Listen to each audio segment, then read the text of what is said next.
You're listening to the Kelly Green Hour for the Always Next Year Podcast Studio Network.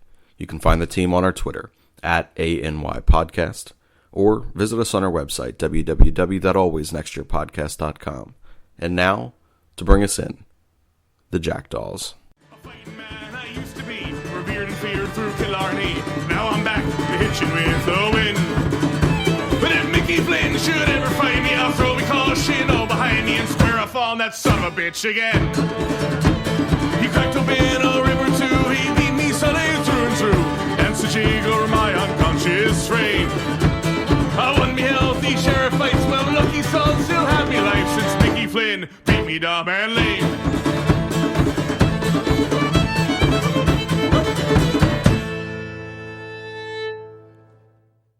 Hello, everybody, and welcome back to the Kelly Green Hour here on the Always Next Year Podcast, as we are getting you set for a Super Bowl 52 rematch between the Philadelphia Eagles and the New England Patriots. This is our preview episode for the game taking place Sunday, 4:25 at Lincoln Financial Field. I'm your host, LJ Harrell, and joining me as always is Connor. Connor, what's up, my friend? Well, lots, apparently. Just like I told you before we went on the air here. Had my housewarming party today, and our sectional that we just ordered off of Wayfair did not fit through a doorway, so we tore a doorway apart and rebuilt it during a housewarming party. So it was a hell of a day. I'll say that. Hell of a day. Sounds like it. Yep. Sorry I wasn't there to help. No, actually, I'm not sorry. I would not have wanted to be there to help. Not gonna lie. I don't blame you. And then tomorrow it's even crazier. My uncle's going to Qatar to be a teacher, so we're having like a bon voyage. We're tagging our Christmas tree, plus the New England Patriots and the Philadelphia Eagles Super Bowl 52 rematch. So it's going to be a crazy day again. Yeah, tomorrow too. Hopefully you don't miss that Eagles game. All right, so we are going to talk Philadelphia Eagles, New England Patriots. It's a game that when the schedule came out, a lot of people circled on their calendar. Obviously, with New England being the defending Super Bowl champions, New England had this game circled on their calendar because we beat them 2 years ago. Tom Brady, in interviews throughout the week says, he hasn't let that game, not thought about the game. So the way that the way it ended, the way he lost. So hopefully the Eagles can come out with some energy. Both teams coming off of a bye week. Obviously, of course, when we face New England, they're coming off of a bye week. When we face Seattle next week, they're coming off of a bye week. The NFL schedule makers did us no favors this year with the schedule, going back to the 3 straight road games. Thank you, Phillies. But yeah, before we get to looking at the New England Patriots kind of in depth, what are your initial thoughts about this game and about this matchup without giving anything away in terms of, any keys or who you're going to pick? Well, I mean, I think a lot of people are saying, like, getting all pumped up, like this is a Super Bowl rematch and all that, but it really isn't. These are two extremely different teams. This is an extremely different game. And at the end of the day, like, these are two very similar teams, more than we want to admit. I mean, you look at the New England offense, it's ranked 15th, number 1 on defense. We're ranked 19th on offense, number 8 on defense. They are a top pass defense. We are a top run defense. We're very similar teams and struggling in the complete opposite spots. They are struggling in the rush. We are struggling in the pass. And we are having success in the rush, struggling in the pass. So it's going to be a really different game than I think people think. A lot of people have this impression it's going to be a shootout. I personally don't think it's actually going to be a shootout. I think this is Tom Brady started to show his age. Carson Wentz has struggled. He hasn't struggled. His receivers have struggled, which has made scoring points even more of a problem. So I think it's going to be a lot different than people are actually predicting it to be. Yeah, it's not going to be 41-33. Both offenses, as you mentioned, are struggling. The Patriots defense, they are ranked number 1, but they haven't played anybody. And the one team that they actually played, they put up over 200 yards rushing. And I think while the Eagles can use that blueprint that Baltimore used for their game plan, they don't have a Lamar Jackson. While Carson Wentz, we know he can move around, he can run, but he's not Lamar Jackson. Nobody's Lamar Jackson in the NFL. Maybe Russell Wilson. right now. But so it's going to be interesting. We know that the one thing that the Patriots like to do is take away your best threat on offense. That's going to be Zach Ertz. So it's going to be interesting. Without Alshon Jeffrey, will Stephon Gilmore be on a Jordan Matthews or be on a Nelson Aguilar, or will they put Gilmore on Zach Ertz? And then if that were to happen, that means Dallas Goedert has to step up and be big. We don't know the severity of Jordan Howard. We know he's questionable. If he's not going to play, and we know that the Eagles are going to want to lean on the running game, it's going to be Jordan Howard. It's going to be Boston Scott, who you've been high on, so we're going to get to see what he has. And it's going to be the newly reacquired Jay Ajayi. So this is going to be a totally different game, as you mentioned, than the Super Bowl. Especially when you think about the Eagles, you're not going to have Alshon. You're not going to have Jordan Howard. You don't have Nick Foles at quarterback. You have Carson Wentz. So who knows how this is going to happen? But let's start with the New England Patriots on offense. We know that they are led by Tom Brady, the greatest quarterback of all time. Would you agree with that, or do you think it's somebody else? It's hard to debate. I'm going to have a hard time debating it, but I'm not going to deny that Father Time's catching up. Yeah, but he still claims that he can. This could be his last year in New England, which I don't know if I believe that. But, he still claims that he can play until like 44, 45, 46. So we'll see. We'll definitely see if that's the case. But they don't have they don't have the speed receivers. They don't have the Josh Gordon anymore. He's in Seattle. They still have Julian Edelman, and we know what Edelman can do in the slot. This is going to be a huge week for Avonte Maddox. If Avonte Maddox is going to be staying in the slot to cover Edelman. Edelman runs his own route tree. Like, he can do whatever. If he sees the corner playing on the outside, he's going to go inside. If he sees the corner playing on the inside, he's going to go outside. Him and Tom Brady share the same, brain length. They know what each other is thinking. So this is going to be a huge game for Avonte Maddox up against Edelman.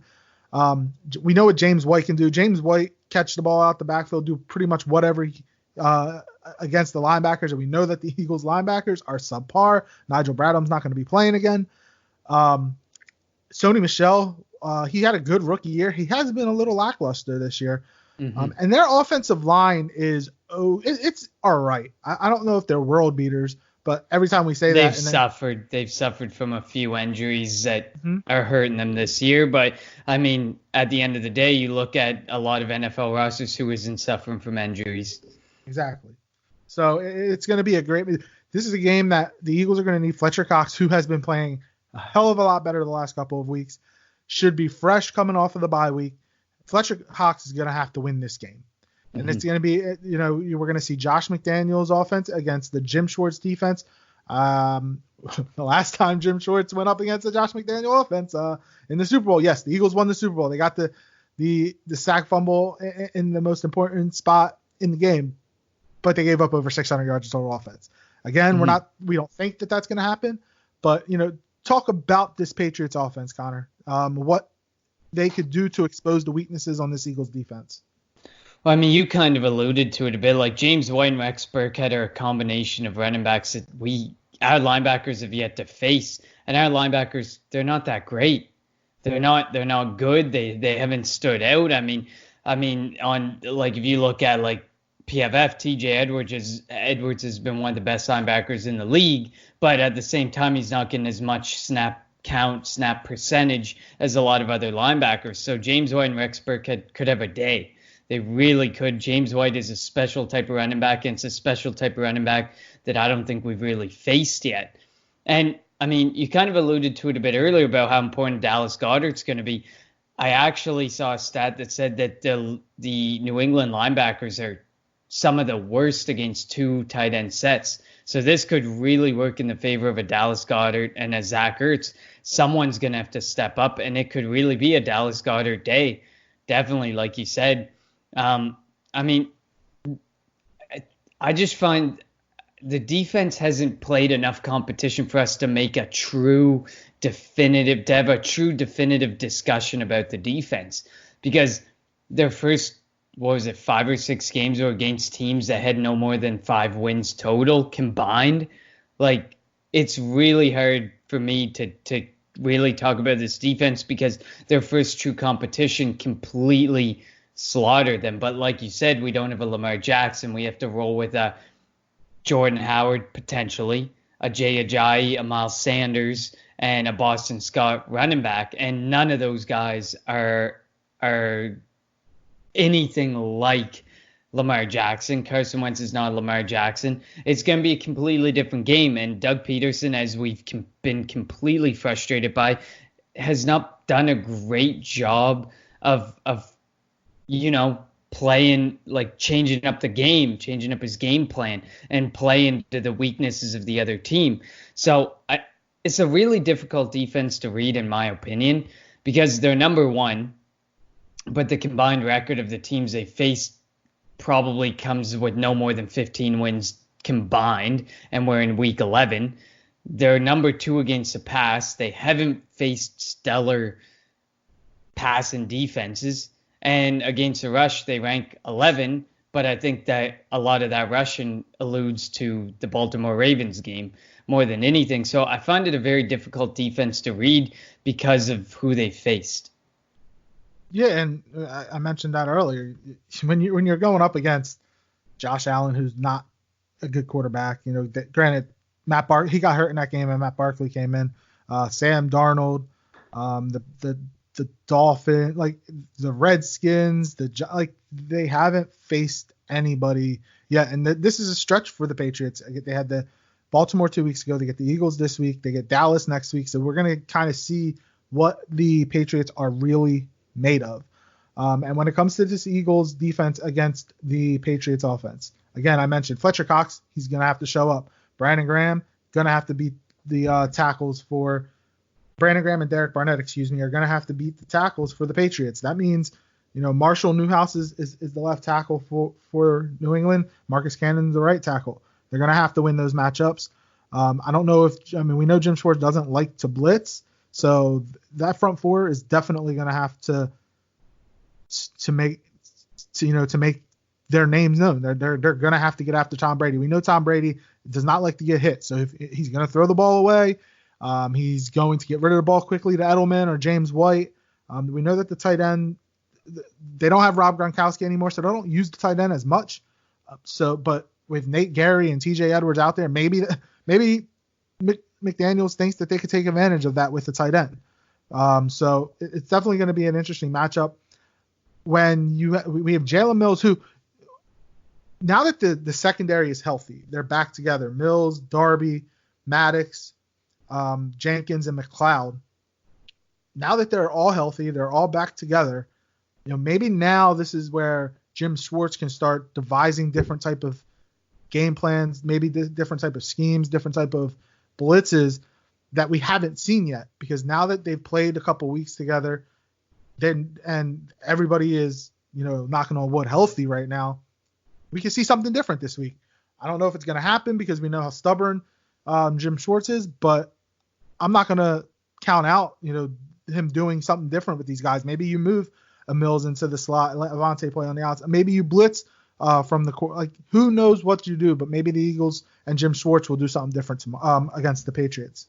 Mm-hmm. Yeah, I mean, our defense is definitely another one of those ones who on a given week could look like the best defense in the league, and on a given other week could look like the worst defense in the league. Passing defense has definitely improved leaps and bounds since Jalen Mills came back. So I'll admit I may have been wrong on that. I think that people's talk about the need at cornerback continues to remain a little overblown. There's a lot of people who are sitting there. I know we don't want to talk mock drafts this early, but there's a lot of people mocking us taking cornerbacks, and I'm sitting there and I'm like, nah, I'm taking like a Henry Ruggs. The need at wide receiver is a hell of a lot worse. I love those Alabama receivers, by the way. By the way, Tua out for the season, dislocated his hip, but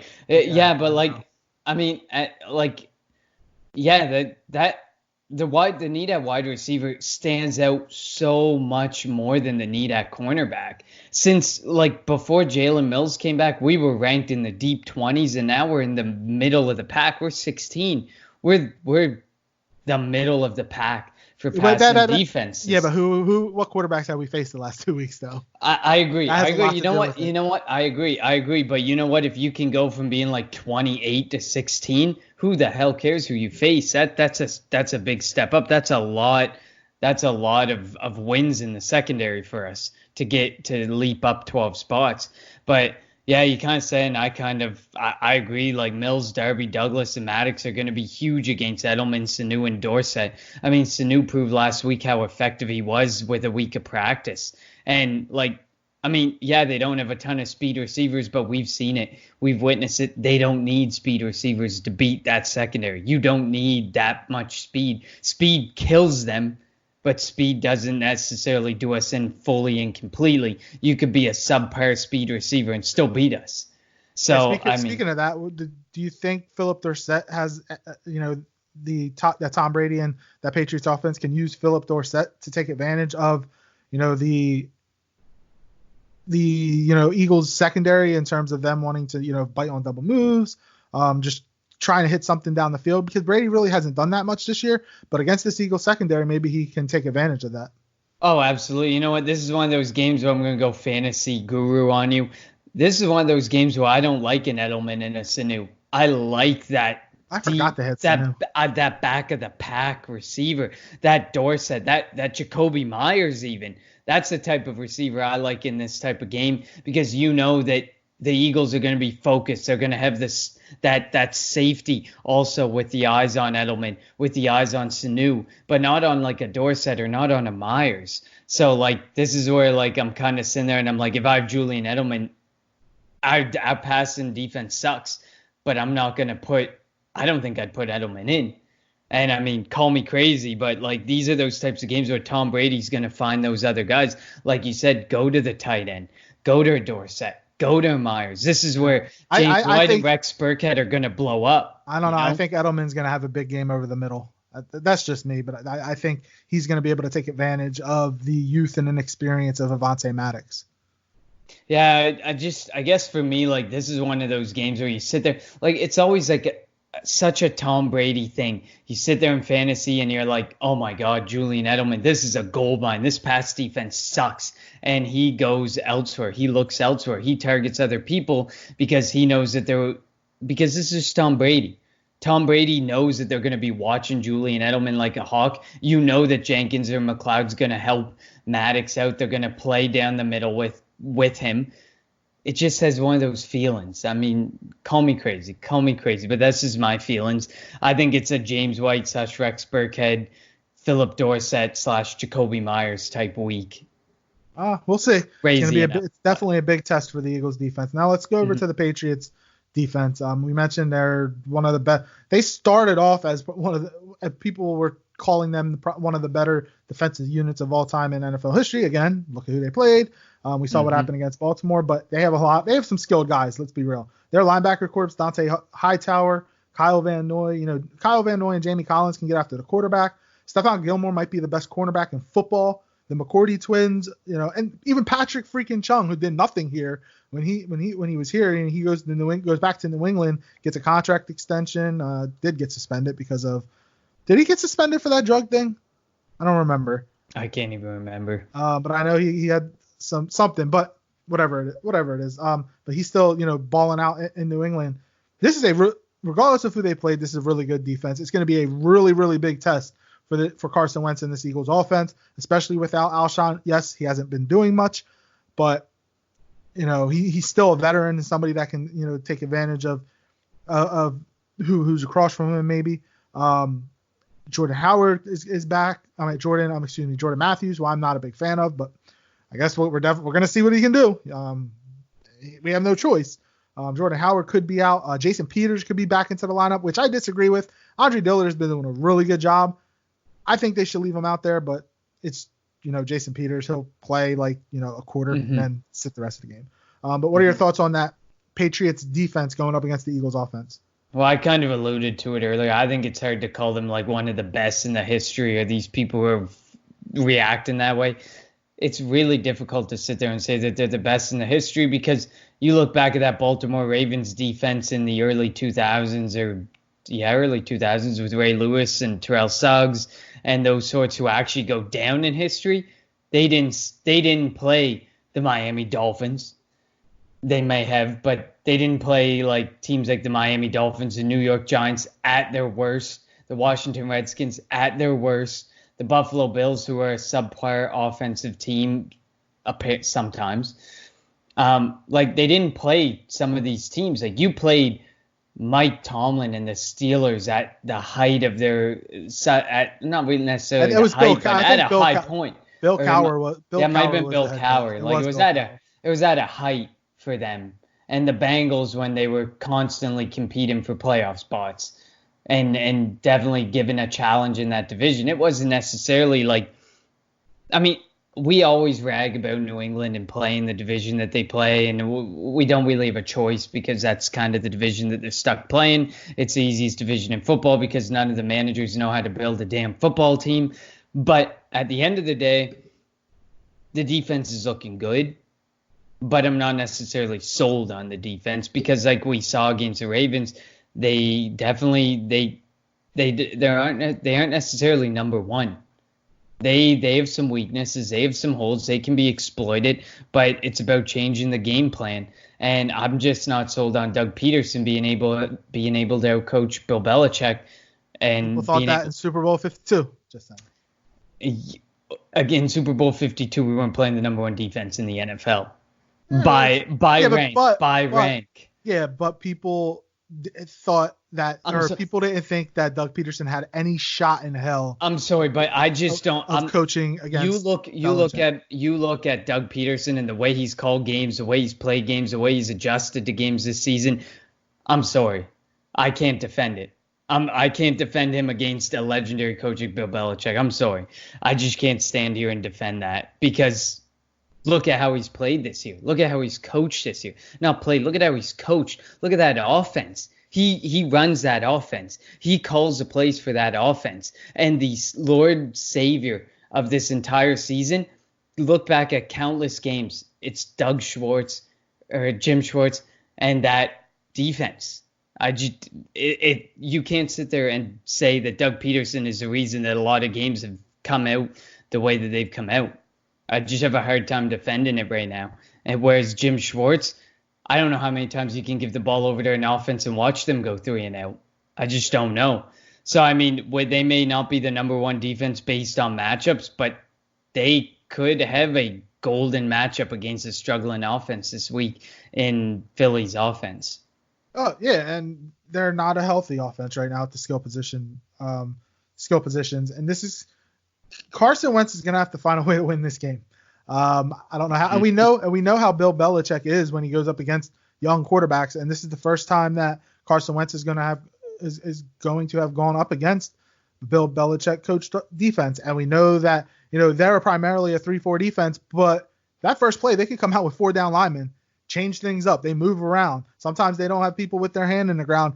And they'll have 5 or 6 people just standing at the line of scrimmage. That's up to the offensive line to decipher who's coming, who's not coming, and make sure everybody gets a hat on a hat. So it's gonna be a chess match, and it's gonna be important not just for Carson Wentz or Doug Peterson, but Jason Kelce and that offensive line are gonna have to keep blocking to the whistle because those guys on that Patriots defense get after the opposing quarterbacks.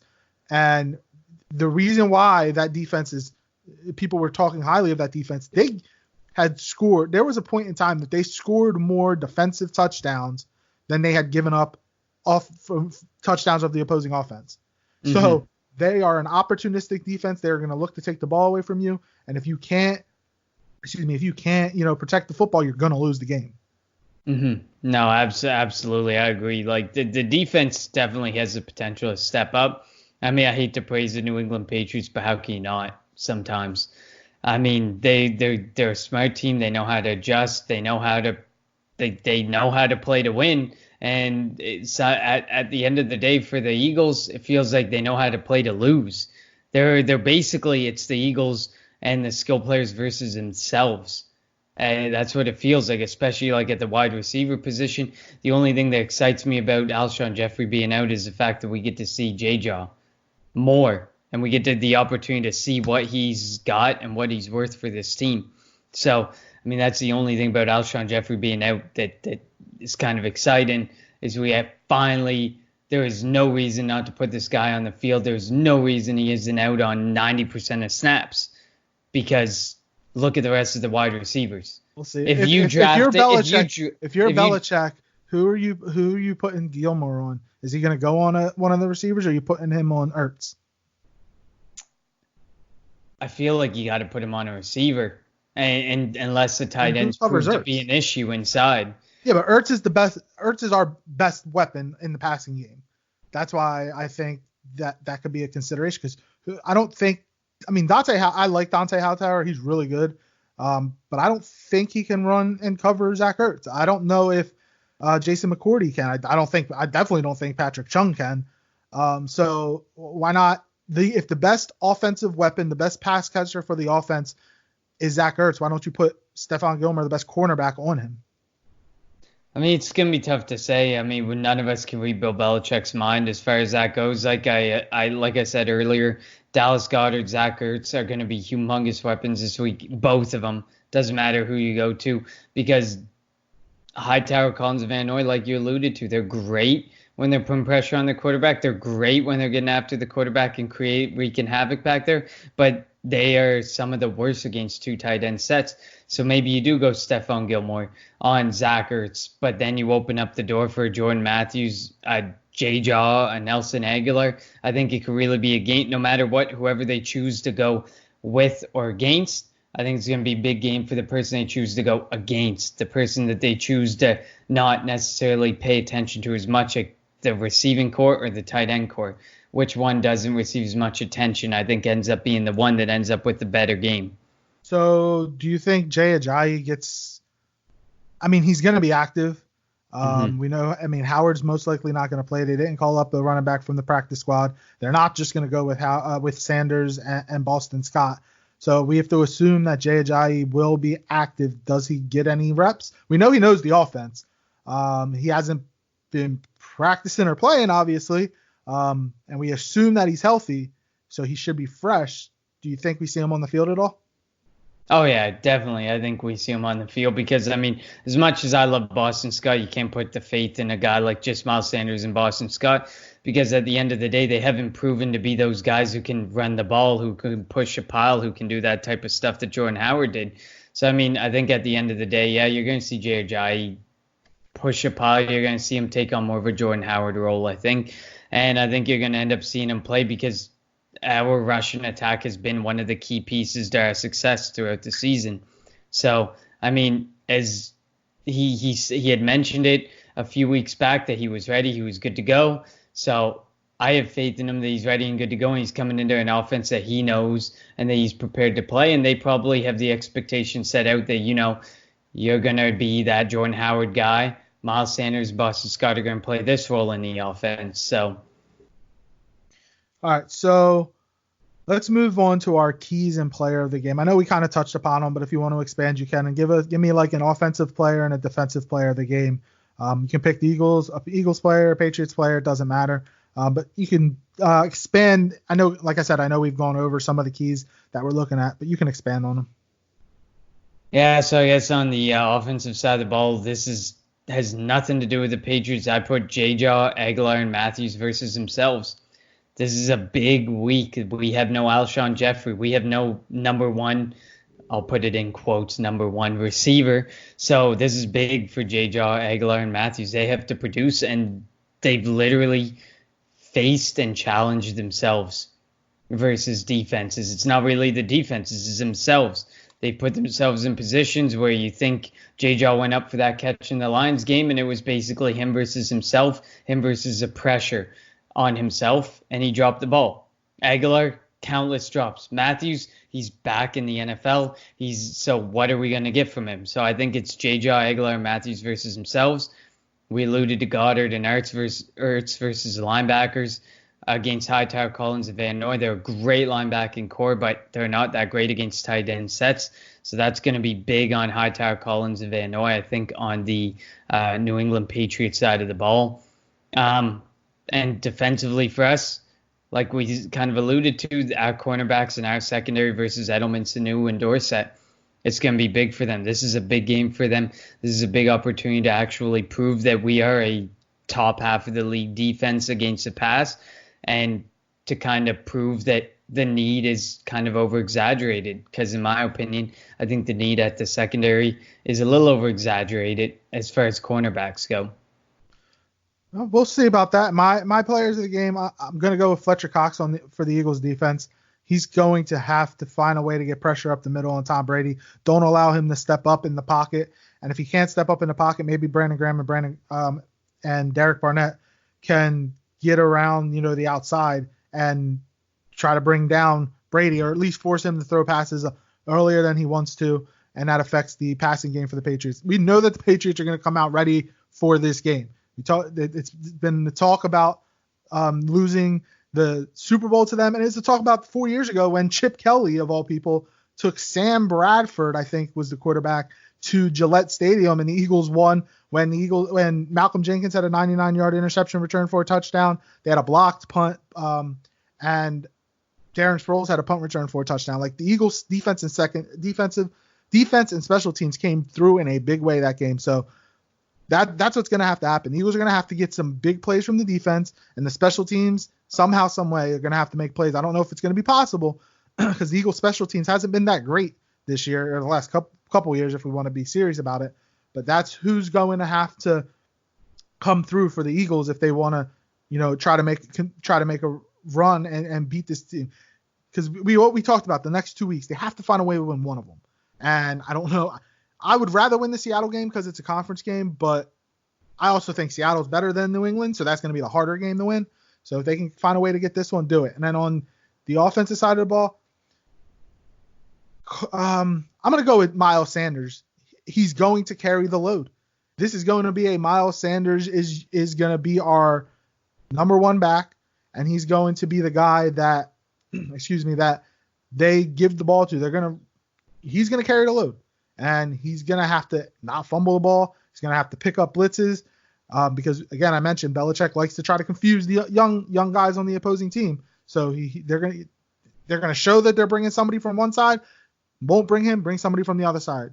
Miles Sanders is going to have to read that, and he's going to have to catch the ball and try to beat the linebackers where he can. But I have faith that Sanders is able to do that. Sanders is really. I mentioned it in our midseason award show. He has a shot to win Rookie of the Year if he can pick it up in the second half of the year, and it's going to start with this Patriots game. Oh, definitely. I think it's going to be a really big game for the tight ends and the running backs as far as the passing game goes. I think you're going to see the leading receiver on our team be someone who's a tight end or a running back, and that's no different from what we've seen the majority of the season, because we face a lot of teams whose linebackers just aren't good in coverage, and Miles Sanders is like a receiver when he's up against linebackers, and Ertz and Goddard are monsters when it comes to facing linebackers, cornerbacks, safeties, anybody. They're just really big targets that are hard to knock the ball away from and that are hard to create a lot of pressure around. So, I mean, I definitely agree with you on the Miles Sanders point, and definitely, I think that you're definitely going to see something like that. The receivers, I think, are going to be almost a null factor in this game as far as the Eagles go, like they've been all season, because that's just how they've proven to be for us. Hopefully, Jordan Matthews can bust out a big play or try and do something big and become like a Deshaun Jackson-esque player for us, but I'm just not sold on anyone on that receiving core. Yeah, I don't like Jordan Matthews. I don't think he's going to do anything for us. There's a reason why he was a free agent and got cut, 3 times this year, twice by the Niners, I think once by the Patriots. So there's a reason why. All right, now we get to go to the vaunted picks segment, which we didn't do last week because the Eagles had a bye, and, we're both busy. We both had lives, so we decided to take a little break ourselves. But going back to week 9, you increased your lead. You're leading 32-25. That's because I picked against the Eagles, because that's what I'm doing from now on. You picked the Eagles to win, so you got 3 points for that. I picked 2 upsets. One, I took the Giants covering the 7, which they did not. They lost. And then I took Miami +3 over the Jets, and Miami won right. Like I said, I'm pretty sure I said they would. So I was able to get 2 points on that. You, in your lock, you won. You took Seattle over Tampa. Seattle was a 5-point favorite. Seattle won by 6 in overtime, so you got that one. And your upset, you took Indianapolis +1 over Pittsburgh, but Pittsburgh won 26-24. So you were close on yours. But again, you have taken a lead. You're up 7 points on me, so this is going to be big. Again, we will pick the Eagles-Patriots game last, but you have to pick 2. One has to be an upset. What's your first game that you are picking, Connor? Oh, I got 2 upsets for you this week. First one, Jets over the Redskins at a -2.5. I don't know how you can ever consider favoring the Redskins. And if the Jets were able to put up and do what they did last week against the Giants, I have no doubts they're doing the same thing, if not better, against the Redskins this week, because I think the Redskins are worse than the Giants. I wonder if we're going to pick the same ones, because I picked 2 upsets, and one of mine was the Jets over Washington. I had a different point spread than you, but maybe I'll take yours. Let me see what it's at 2 right now, and I had 1.5. Do you want to go with the 2.5? That's fair. All right, 2.5, 2, whatever. I don't know. At the end of the day, it's a field goal. That's true. We'll go with the 2.5. So I'm also taking the Jets. Washington is starting their rookie quarterback, Dwayne Haskins. They don't have many weapons on the outside. I mean, they have Terry McLaurin, but I don't even know if he's still hurt. He looks like garbage with Dwayne Haskins in the line, because Dwayne Haskins can't throw a damn football. Yeah, we'll see it. And then Darius Geis is back, so they're probably going to lean on Geis and Peterson. But it will be interesting to see what that offense looks like. But the Jets, they can't lose this game, right? They can't be that bad. I mean, they're bad, but they can't be like I that said, bad. I think the Giants are better than the Redskins, and they went off and they put up over 30 points. The Giants put up a shit ton of points too, but at the end of the day, these two teams put up a lot of points, and I think the Redskins are worse. So the Jets should, but let's go, quote unquote, this is an Adam Gase team. You never know. They could end up going out and putting up 3 this week. So I mean, the Jets also did beat Dallas, so this is true. Yeah, this is a very risky pick. All right, go with your second pick. I'm going with the Cardinals over the 49ers, because the Cardinals played a hell of a close game. What's the spread on that? It's 10. I got 10. And they played, I think the fine was 28-25. It was within a field goal last time. And I think the 49ers have been exploited. The Cardinals defense, or the Cardinals offense, I think can put up the points enough to match the 49ers, at least enough to stay within 10 points. So I'm going Cardinals over the 49ers. And the Cardinals did lose to Seattle last week, or not the Cardinals, the Niners. So maybe this is a swoon for them. I mean, I'm not going to say that they're going to lose swoon, but they're kind of playing down, and they have to find a way to get back up. And is Kittle and Sanders playing? I don't think Sanders is, because I have him in a bunch of fantasy leagues. He's doubtful. Kittle, I haven't seen a whole lot about, but I know Matt Breida's out, so it's basically the Tevin Coleman show in the running back position, where they've leaned on multiple running backs. So it could get interesting. All right. My upset, well, we didn't have the same one. I'm taking the Jacksonville Jaguars with Nick Foles back at quarterback +2.5 over the Indianapolis Colts. The Colts lost to Miami last week. I think Nick Foles is going to come out rejuvenated, wanting to prove that he can A, stay healthy the rest of the year, and B, that the contract that he was given wasn't useless. Like they didn't waste money. So I'm going to take Jacksonville. I think Jacksonville actually can win that game outright, and they still have a shot to win that division, because that's a pretty bad division. Houston's the best team in the division, but they're all kind of bunched up. And Indy, I think Brissett is going to be back. Maybe, I'm not 100% sure. Yeah, last I saw he was. But I'm going to take Nick Foles, Leonard Fournette, and that Jacksonville Jaguars offense over Indianapolis. Interesting. Now, Eagles, Patriots, give me your thoughts, and I need a score. I'm going with the Patriots. I'm doing it. I'm going Patriots over Eagles. But I'm not necessarily that guy who's going with a shootout like a lot of people are going with. I'm going more of like I'm thinking like more of a 21-17 type score for the Patriots. But that's it. I mean, I don't have a whole lot of explanation to it, except I got to pick against the Eagles because it seems like that's when they win. I mean, you picked the Bears last time and they won, so just saying. I did. That's true, but I just don't know. This is a tough game, and these are two teams. They're just such different teams. You just don't know. It's so hard to pick. I mean, based on like the Patriots and who they played, they look like a way better team. Based on the Eagles and how close a lot of the games have been, they could just as easily be 2 more wins than 2 more losses. They're just such completely different teams. It's a really tough pick. I agree. I kind of think they're different, but they're similar in ways because they're both really inconsistent. Well, I mean, the Patriots they got 1 loss, so they're not inconsistent, but that offense is pretty inconsistent. They've been led by their defense this year. I'm taking the Patriots 31-21. I mean, it'll probably be close throughout, but then they'll get like a late score to push it to 10.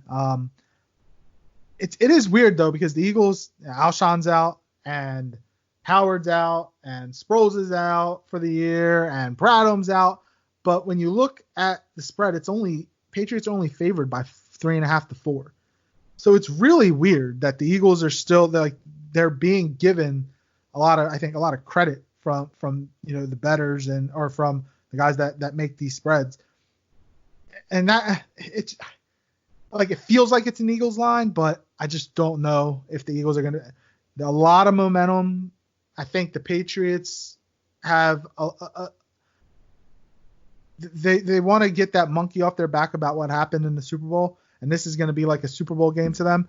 But the Eagles in the division and that division, they're pretty much wrapped up that division, and wrapped up at least the top 2 seed. For the Eagles, though, even if they lose this week and lose next week, those last 5 games, you went out and you have Dallas lose to the Patriots and then maybe lose to the Rams, but then lose to the Eagles. The Eagles still can win this division even if they lose the next 2 weeks. So, I mean, I think it'll be a good game. I don't know. It's not going to be the Super Bowl. It's not going to be as exciting as the Super Bowl, and we're going to be sitting there biting our fingernails, and we're going to be complaining about, Doug Peterson calls or why Jim Schwartz is not blitzing or why Jim Schwartz keeps playing sticks defense. We're going to be doing a lot of that like we do normally. But unfortunately, the Patriots are going to come away with the victory. Seems fair. I mean, I'm in the same boat as you. It's just so hard. Like you said, these teams are different yet so similar at the same time. So it's a really difficult game to pick. But when in doubt, pick against the Eagles because it feels like when we pick against the Eagles, they win. So yes, so hopefully seems only right. Hopefully that trend continues because it'd be nice to win that game. If it continues and it happens against the Patriots, I'm picking against the Eagles every single week. I'm sorry. I'm picking against the damn Dolphins. I don't know if I'll go that far. I need to catch up to you sooner or later.